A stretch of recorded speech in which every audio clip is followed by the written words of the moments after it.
মা বাবা যখন জোর করে বলে আরেক গ্লাস শরবত খা, এইটা খা ওইটা খা, প্লেটে 1 চামচ ভাত বেশি দিয়ে দেয়, কখনো নিজের হাতে তুলে মুখে তুলে দেয়, তখন আমাদের কতই না বিরক্ত লাগে। মনে হয় এত জোর করার কি আছে। কিন্তু একদিন সময় বদলাবে, ঘর একই থাকবে, কিন্তু সেই জোর করার মানুষগুলো থাকবে না। প্লেটে আর কেউ বাড়তি ভাত তুলে দেবে না, কেউ বলবে না আর একটু খা বাবা। সেদিন এই ছোট ছোট জোরগুলো সবচেয়ে বড় ভালোবাসা হয়ে মনে পড়বে।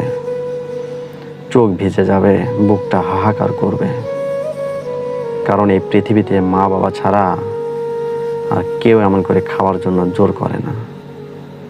মানুষ তখনই বোঝে বাস্তবতা কতটা কঠিন, যখন মাথার উপরের ছায়াটা আর থাকে না।